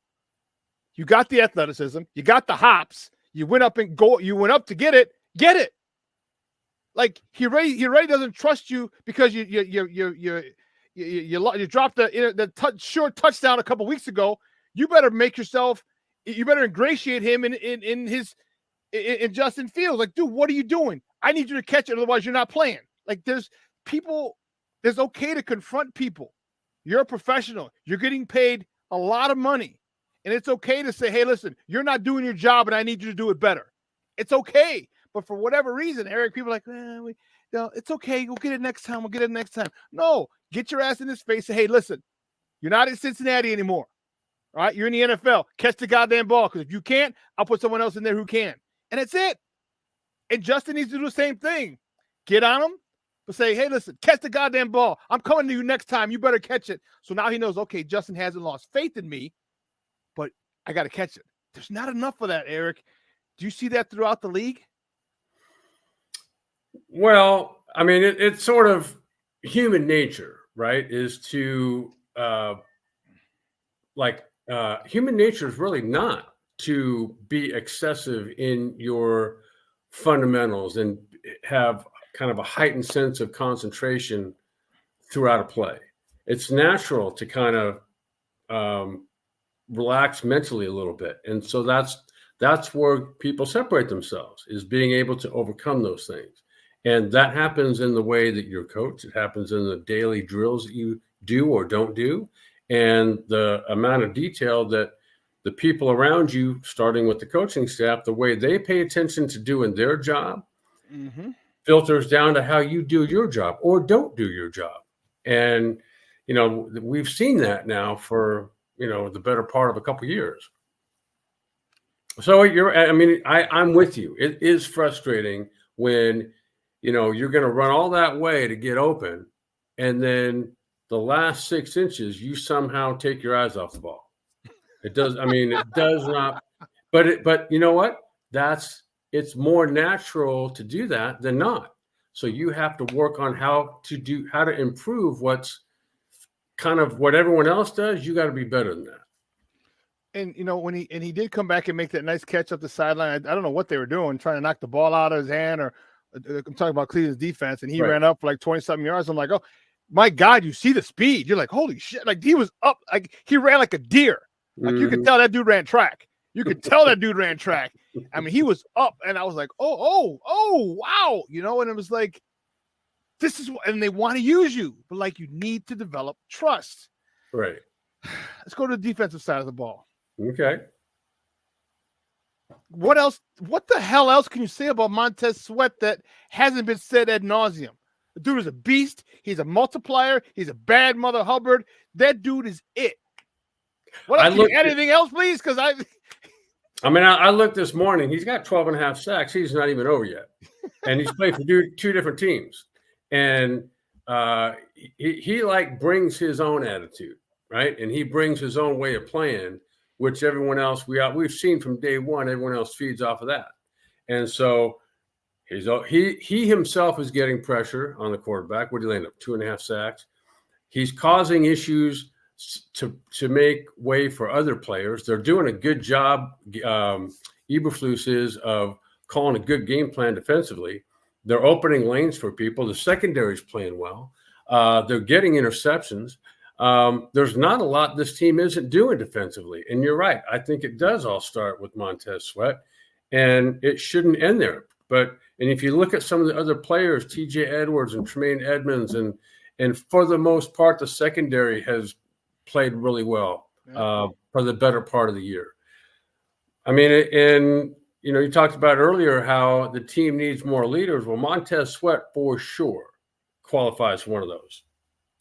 Yeah, and I can't wait to see him next year because I know sometimes when he came over midseason, you're feeling out. All right, because very few times when you get a guy come over like, all right, boom, it's my locker room. Yeah, you feel out. You kind of see who the alphas are in there, and But next year, you're the $100 million man minus $2 million. All right, you're the $100 million man. Yeah, you need to be the leader and see if he steps up. See if he's like, hey, we're not playing well. We need to play better. And I hopefully he takes that takes the baton and runs with it, because if you're if you're the highest paid player, you do have a responsibility, in my opinion, to be a leader, because obviously the organization thinks you're a leader because they've given you that amount of money. So hopefully next year. Talk to me though about we mentioned it, but the rest of the defensive line. Andrew Billings, DeMarcus Walker yesterday. Man, he had a really good game yesterday. Javon Dexter Sr. had a good. Talk to me about those guys yesterday, because it's really fun to see this group really, really growing each week. Javon Dexter is going to be a monster. Okay. Billings is already a monster. Okay. Walker, man, because we didn't know what's going to happen on the other side with Yannick Ngakoue breaking his ankle. Man, he had a nice tackle for loss. He had I don't know if he had a half a sack or a full sack. Right. This defensive line, because of the Sweat effect, man, they are really, really, really coming into their own and can be a very dominating force the rest of this year and into next year. It kind of reminds me, they're not there yet, but it kind of reminds me of the Cowboys in the 90s, where they had I don't know, like most teams, I think, carry 8 or 9 defensive linemen. And it didn't matter who was in the game. They just kept rolling one after the other. And it was almost like, in hockey where you've got lines, just one after the other, and they never get tired. And I think that's what's happening right now with Chicago, is they've got not just good players for the most part, they've got depth, and they're good players. And I think we all know defensively, that's where your defense can sustain itself game after game, is when you can shut down the run, get pressure in the backfield, get hits on the quarterback. You don't even have to have sacks. It's just you get hits on the quarterback and maintain constant pressure, and you just make it uncomfortable for the quarterback to step into throws, which is what's happening. And now you're getting, turnovers. There's not really this long sustained drives by the opposing offense. And I don't care who the opposing offense is. When you got that kind of defense, then it's fun to watch. And to me, a guy like Montez Sweat doesn't have to be necessarily, I don't know what his personality is, but he doesn't have to be a vocal leader as much as he needs to be sort of that guy that every day in practice, in games, is a constant high motor, which makes everyone else's motor go up, because you're all gonna be watching film at the end of practice. You're all gonna be watching film at the end of the game. And so you don't want to be the guy that George Pickens on that team. And so that's what I think Montez Sweat and others are now sort of building towards. And it's a fun defense to watch, honestly. It really is. And we're joined by Erik Kramer, former Chicago Bears quarterback, talking Bears football here on Shawn and Maya in the morning on Sports Zone Chicago. So talk to me about the state of Matt Eberflus. We talked about it last week, and I said there had to have been a conversation. Like, I got you for 2022 because I'm gutting this defense. I'm rebuilding it in 2023, and I can really evaluate you in 2024. But even with some of those things, what about the Hail Mary at the end of the first half instead of going for the field goal? Your thoughts on that? I personally like points more than I like the 1% chance that Hail Mary is going to work. And so, again, I think Matt Eberflus gets called into question kind of self-inflicted, right? It might not happen every week, but it's going to happen every other or every 2 or 3. And as we talked about before, okay, there was 2 wins in a row. Now everybody's, all, excited. You're wearing the turnover chain. But at the same time, I'm going, okay, I've been down this road before where there was 1 win, and I don't want to get too carried away with it. I think that at the end of this season, Matt Eberflus is going to have done enough to, maintain his job and remain the head coach. Obviously, his decision making has to, in my opinion, improve. And you've got 3 games left. Okay, they need to improve now, and everybody's going to get evaluated at the end of the season. But I think he'll do enough, to save his job, in the sense that it's not just saving his job; it's keeping the path of what this organization has set out to do from a couple years ago. I personally think that there's got to be a way that that all happens, and how this happens in terms of, I don't think Luke Getsy should be back. How that happens and how Coach Eberflus gets approached by that's something for Ryan Poles to figure out and the rest of the organization. But, I think that's the better way to go. I think, it's not that, Matt Eberflus is doing a bad job, in my opinion. I just think offensively, they're not where they need to be. And I also think, as you know, that Justin Fields, to me anyway, is not the answer, the solution at quarterback for the Bears. So if that's the case, do you think it would be easier to make a fresh start at head coach? Because what if Eberflus likes Justin Fields? If Eberflus likes Justin Fields, and you don't think that he is. So what if Poles? Because I'm asking because I'm playing devil's advocate. Because I think that they're sold on Justin. I think he's staying, and I also think Eberflus is staying.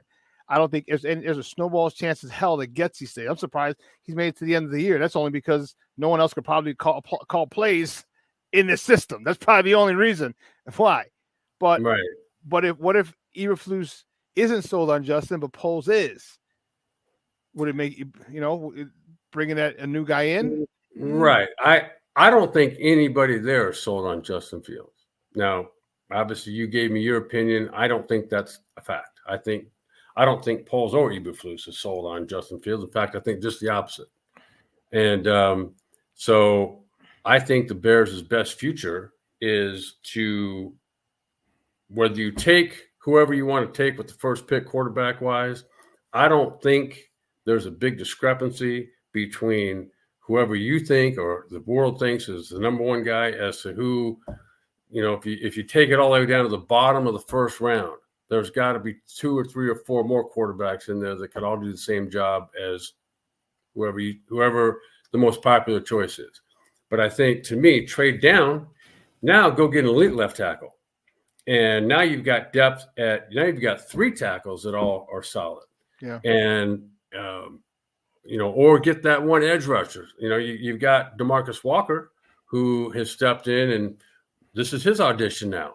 Yeah. And like I said, everyone's going to get evaluated at the end, but I think, to me, that you've got to have you don't have to have a world beater quarterback. You really don't. Mm-hmm. But you do have to have somebody who can consistently make plays, but plays that are there. Nothing crazy or dramatic, and just eliminate the mistakes, make good decisions like we've talked about all year. And not put convert third downs, no 3 and outs, just play the game well. And then all those around you who you've invested defensively, now do it on offense. And then I think, now you're going to have a team. And I don't think anybody can watch the Bears this year and last year and think at this point, they're not significantly better than they were last year, and give them another set of 3 games along with an off season and all the moves that get made. I think the Bears have a really good chance of being much improved next year. I do too. My guy Shawn says the only knock on Fields is not reading defenses. That's from people who don't know football. Justin Fields knows how to read defenses. Now, the decisions you make off reading the defenses, that's another story. But he can read defenses. You've seen him hold defenders. You've seen him move defenders. You've seen him put it up and over in a tight spot. He can read defenses. It's the decision making after that is the question, is the one of the biggest things in question. What about you're saying this left tackle? So what would you do then now? I mean, I'm going to ask you every week as it goes on, but like Braxton Jones had a tough time, but I mean, you're dealing with Myles Garrett. Myles Garrett gives a lot of people a tough time. Does that give you enough to say, hey, yeah, we're going to go get, Olu, the kid out of Penn State, or Alt, the kid out of Notre Dame? Or do you say, hey, you know what?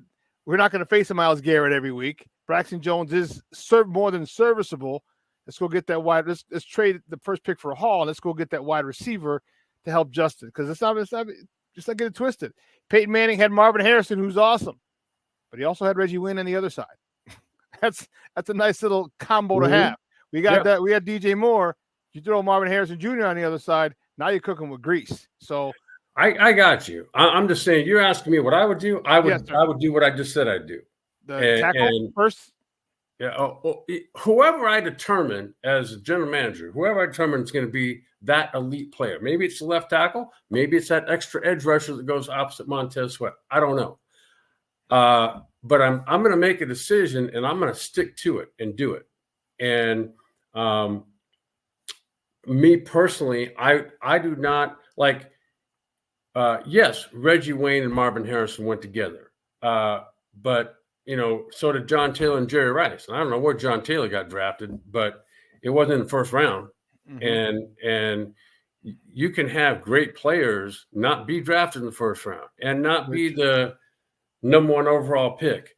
And you kind of build with depth in mind, and you build with like elite players in mind too. But that elite left tackle, I mean, like I said, there's not many of those, but like,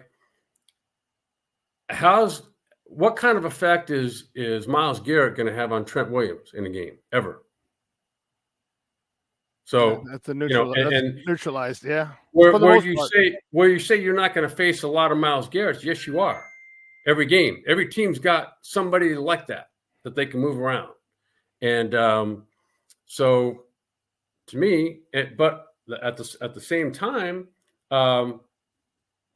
maybe it's that edge rusher defensively. I don't know, but I just think that for me, it wouldn't be a receiver. That's not where I'd go. Who would you like to see then? Because Poles already showed his ass. He's like, I'm getting me a player. I'm getting a player coming along in this trade, not just draft picks. I need a plug and play instantly. Mm-hmm. Who would you like to see him make a trade with and grab? So, like, for example, if you get Washington and comes up, all right, they give you a haul, like, no, I want Scary Terry McLaurin, or I want Daron Payne, or I want this. Who is a guy that you would like to see the Bears get in a trade for that, part of that number one overall package that would immediately help? Because we saw how DJ Moore immediately helped. I think Ryan Poles. Speaking of DJ Moore, one thing I'd like to see them more out of, we all saw him take that snap and run around the end and score. Why can't he be more of a Deebo Samuel in the Bears offense, right? So why can't he be both a runner and receiver? I think his role even expanded to a degree more than that, more than what he's doing now. To answer your question about, who the Bears could possibly, entertain a trade as well as, moving down the draft board. You mentioned Terry McLaurin. That would be a nice fit offensively, and fill a role as a receiver, as a dependable guy that's shown he can play. And again, he's like DJ Moore. His whole career with Washington, you name he had a quarterback that can play? No. And so, getting these undervalued guys that are not like perceived as potentially world beaters because they don't have the numbers right now, but you have to kind of gauge them in the context in which where they're at. Exactly. And so I like that. And potentially, depending on who Washington, if Ron Rivera doesn't make it and say he gets fired, then who their coach is going to be next could play a factor into maybe them wanting to trade for Justin Fields. And but I think getting a player like that where you're trading for somebody, that might be a way to get a receiver like where you don't have to go sell everything to get through the draft like Marvin Harrison Jr. Right. Yeah. So I'm anxious to see like all of us. I'm anxious to see how it plays out. And who, because there's going to be a ton of offers, and they're talking about 3 number 1 picks for this quarterback. And I think if you build through the draft, if Ryan Poles is consistent with what he said, he's been for the most part, he's been pretty transparent with us, which is really, first of all, it was refreshing. All right. But if he says that, then how can you not trade that number 1 pick? Because if you get 3 number 1s, okay, one will be this year, that's fine because you're going to switch, basically a swap. But then you're going to get one in 2024 or 25 and in 2026, which means in 2024 you have 2 first-round picks. In 2025 you have 2 first-round picks. In 2026 you have 2 first-round picks. If you want to build a team through the draft, there's no better way to build a team through the draft than to have 2 first-round picks every year for the next 3 seasons. This 3 drafts. Yeah, exactly. Like now we're cooking with gas, baby. You know, and now you can. And the thing that I like about it is like you're getting top player guys. Like, okay, my scouting guys have done their work on this guy. He's good. No, you're getting. I mean, look at what give me one more first-round pick on the defensive line. Give me one more stud on the offensive line. Give me, you know what I mean? Or 2 more studs. Lord have mercy. You can literally get one offensive and defensive lineman in the next 3 drafts that will contribute immediately, and that makes this team so much better because, as you well know, it's one from the inside out. You got stud defense. Here you go. Here we go, like those Cowboys. Now you got waves. Like, what if he gets a 3 technique this year, and then next year drafts a nose guard? So you got Billings and a nose guard and the 2-3 techniques. And that's what I'm saying. So, like, and the thing too, Shawn, is that you have to start looking like Poles did to get Montez Sweat. What teams are up against a salary cap? Bingo. Yes. Where you're going to have every team's going to have 2 or 3 players that are going to be cap casualties, not because they're not great players. And so, there's that part of it too, because you can get ready, like guys that have already proved themselves. Yep. In the NFL and are productive players that you can go out and plug and play right now. And so, again, Montez Sweat's a perfect example of that. Obviously, it didn't work out with, what's his name, the receiver from Pittsburgh. But Chase Claypool. Yeah, well, whoever picked him up next, who was Miami? He hadn't played a game for them either. So, but I think your odds are better with guys that have proven themselves that way. Yeah, because I had I was on a podcast last week, and one of the guys, like, I want Marvin Harrison Jr. Like, the guy was very adamant about, I see him as a gold jacket. I was like, well, what if they get Scary Terry McLaurin? He's like, oh, I could go with that. I'm like, okay, just checking, because he's proven. Which could be a great way to get a center, right? So you're right. And now you don't have to worry about developing a center. You're like, I got a guy who's. I didn't even think about, dude, what the hell? That's a great thought. I mean, they're looking at Cedric Van Pran, the kid from Georgia.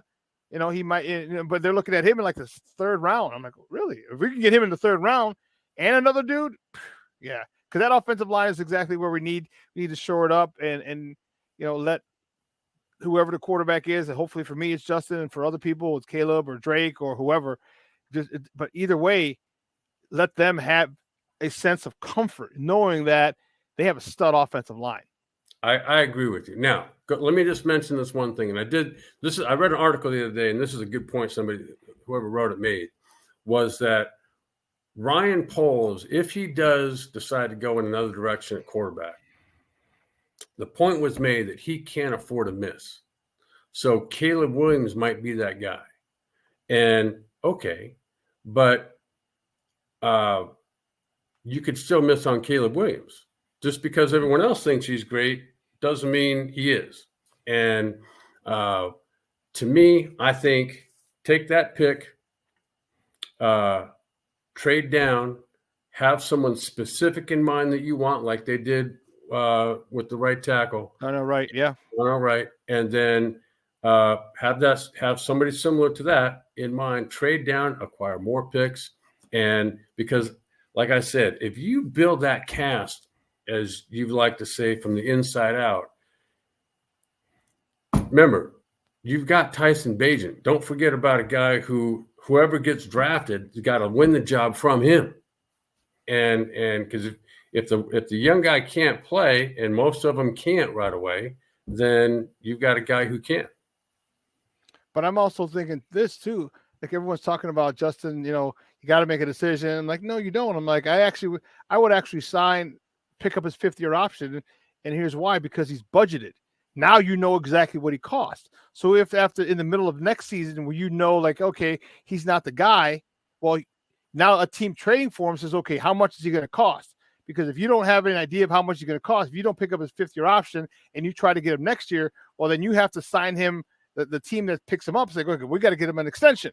At least with an extension, you say, well, if we pick up his 5th-year option, you don't. The team that picks him up doesn't have to pick up his or doesn't have to give him an extension until middle of his 5th year after that extra 5th year. So now they can make that decision.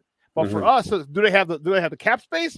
Do they have to maneuver it? And for us, here you go. You got this guy under contract. It's going to be pretty, 18-20 million. Still not too bad for a guy Justin Fields' talent, who, especially if he's coached well. So I say you give him the 5th-year option, because now everything on the table, numbers and everything. And as we well know, the finances play a huge part in it, not just the talent, but the finances. Does this guy work financially for us? If he does, cool. So I just rather have I think that would be a good thing for Pace to do. And then, you know what? If next year, go get your quarterback next year. Like you said, you don't have to be a generational talent like people say. You imagine if Justin doesn't work out and you go get a quarterback, you still got 2 first-round picks next year and in 26. So and what's going to happen with a quarterback in 25? He's coming into an offense that's got DJ Moore, another stud on the other side, probably some stud tight ends, and a good to great offensive line. That's a hell of a lot better situation than getting a quarterback starting this year where you're kind of still fixing the offensive line. I think it's prudent to go get your quarterback next year. If Justin Fields isn't your dude and he doesn't pan out, you still got 2 first-round picks to bargain with. Go get him. I don't know. This is what's fun, man. Erik, I love it. You and I can sit and talk football all day long, dude. I love it. Do me a favor, though. Let everyone know where they can find your work online. At EK Pass, man. All day long. Wonderful. What's the weather like over there? About 75 and perfect. I woke up, had some snow flurry. Actually, you know what? No. Let me back up. It's supposed to rain starting today through through like Wednesday. So we're gonna have a little hiccup in the perfect weather. Yeah, I went out to CrossFit this morning. I had snow on my car. It wasn't very heavy. It was light. It's a dusting. That's a dusting of snow. And I was like, damn. Hey, great stuff, buddy. We'll be in touch next week. You got it. Thanks, Shawn. Thank you. Guys, that's Erik Kramer, former Chicago Bears quarterback, talking Bears football here on Shawn and Maya in the morning on Sports Zone Chicago. Let's take a quick break and wrap it up on the other side. So don't go anywhere, folks. Well, I will ask you. We'll talk, interact. So get some questions and comments, and I'll go through them and wrap this bad boy up. So keep it locked right here, folks. Shawn and Maya in the morning on Sports Zone Chicago.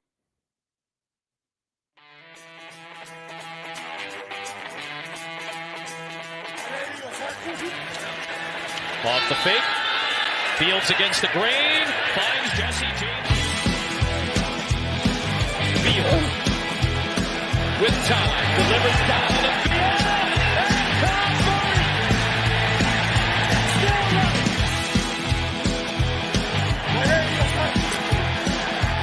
Made one way. Fields stumbling. Trying to cut it back. Justin Fields making magic happen. There goes Fields. Touchdown.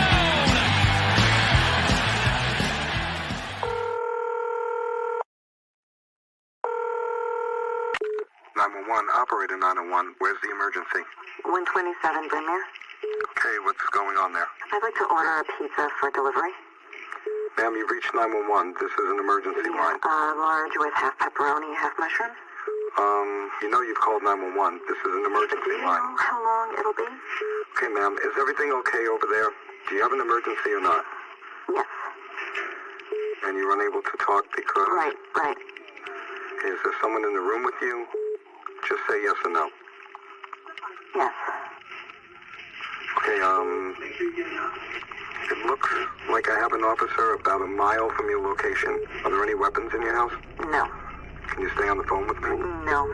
See you soon. Thank you.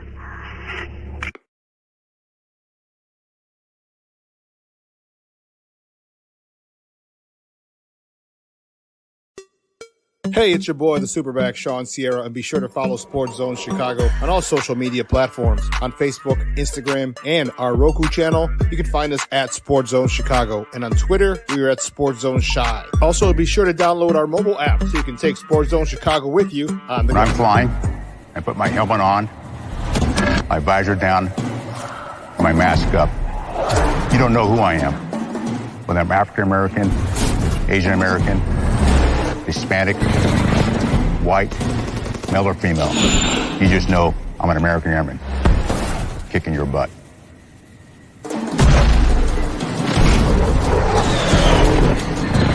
I'm General C.Q. Brown Jr. Come join us.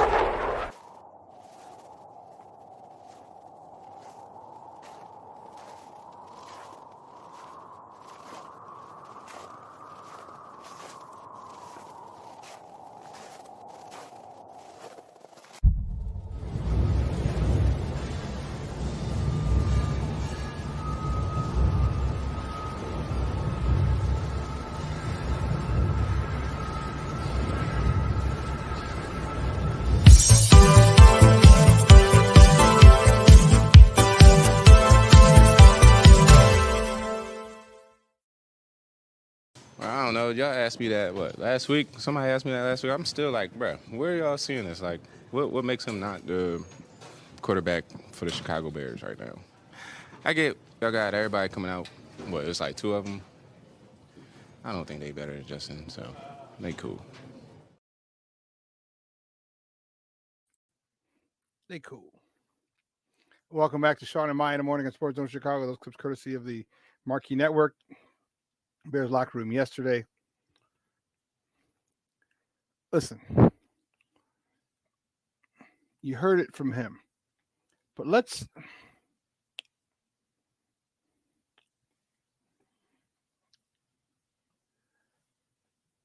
obviously we know he's not going to say, yeah, I want him to draft a quarterback. I do. I can't wait. All right. But do you hear tone? So this is why they told you never argue via text, because you can't discern tone via text. All right.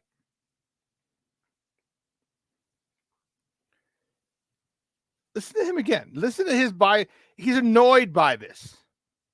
Like, that's his dude. Listen. I don't know. Y'all asked me that, last week? Somebody asked me that last week. I'm still like, bruh, where are y'all seeing this? Like, what makes him not the quarterback for the Chicago Bears right now? I get y'all got everybody coming out. It's like two of them?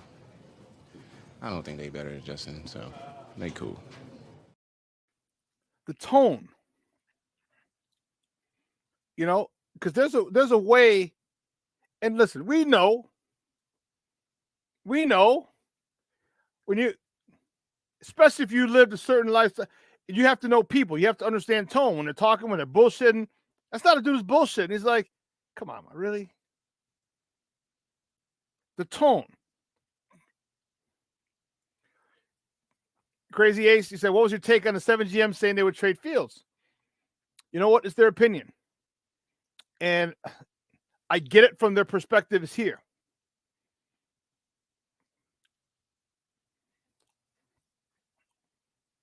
You're building a team the way teams have always been built.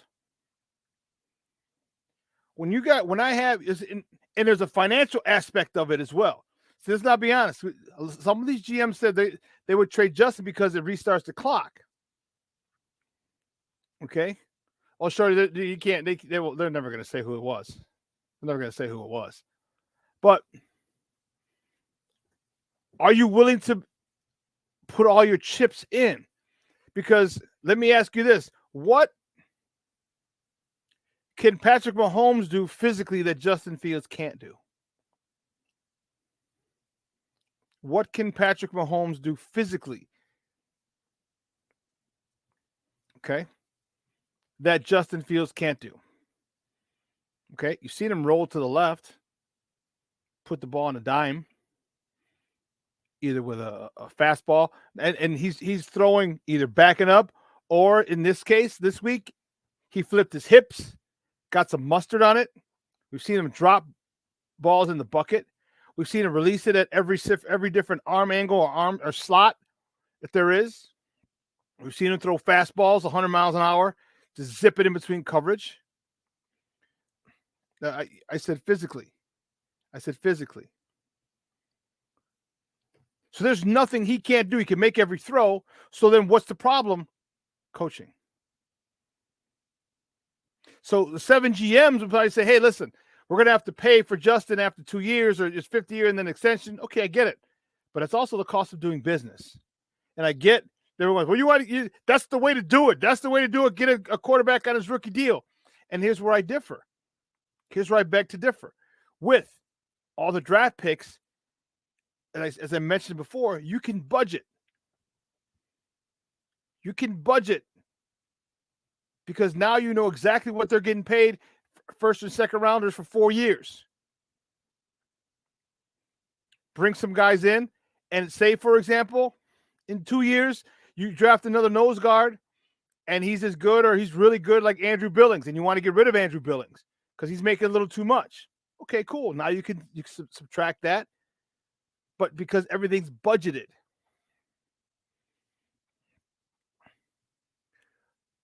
I agree. It comes out to about 20 million, I want to say. 15, 20 million. His 5th-year option, which is for quarterbacks is pennies, which is why I say you sign him to that. You sign him to that and say, okay, listen, next year, Justin, I'm going to keep it a buck with you, Justin. Next year, you're going to have, you got Darnell Wright, who's not a rookie anymore. You got Nate Davis, okay? We're going to get you a center. We got Tevin Jenkins, or maybe a replacement for Tevin Jenkins because I don't know. Now he's a concussion protocol. Maybe we'll get a left tackle. If not, Braxton Jones should be good. You have DJ Moore. You have a good a stable of running backs. We're going to get you another wide receiver. So next year, so after 24, we're going to decide whether we want you or not. I can truly evaluate you next year. And then with his 5th-year option, if you think next year at some point he's not the dude, you can trade him. You can trade him. And go get a quarterback next year. But you asked me about the 7 GMs. They look, when you're a GM, you're stupid, Luis. You can cry more.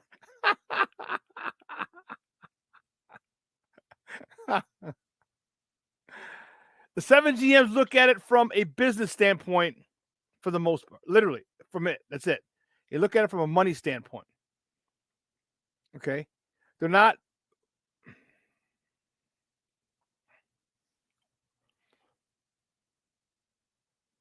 It's not saying that there's better QBs in next year's draft, but think of the situation you're walking into.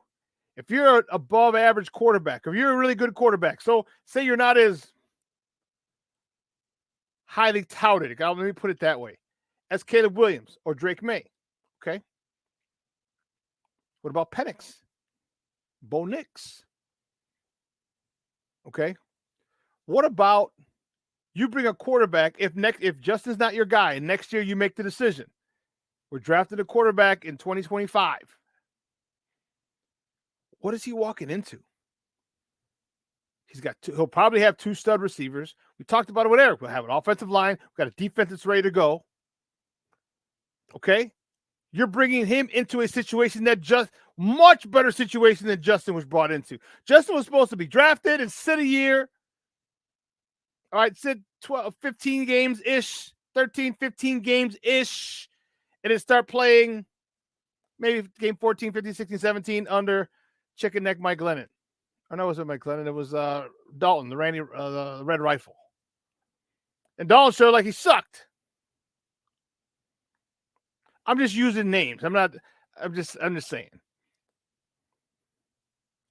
Like I'm not saying specifically. I'm just names.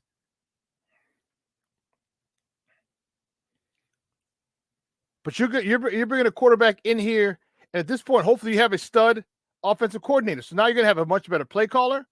You're bringing a quarterback into a situation that's literally ready-made for you. Literally. Because watch out who I can't wait. I don't know who it is, but watch who the Bears get as far as a wide receiver. Watch who they get from a wide receiver. Because it's easy. Like, I really wouldn't be surprised if it's scary Terry McLaurin if we dealt with Washington. Because are they going to give up Daron Payne? Are they going to give up any more of their defensive linemen? Maybe. If that's the case, oh shit. Whoo, Charlie, come on now. Then you definitely get the haul, and you go after Marvin Harrison Jr. Or Olu. Do you want that left tackle? Do you want that? I do too. And now we see that, okay, poll shows that he's going to get a player. I really like it.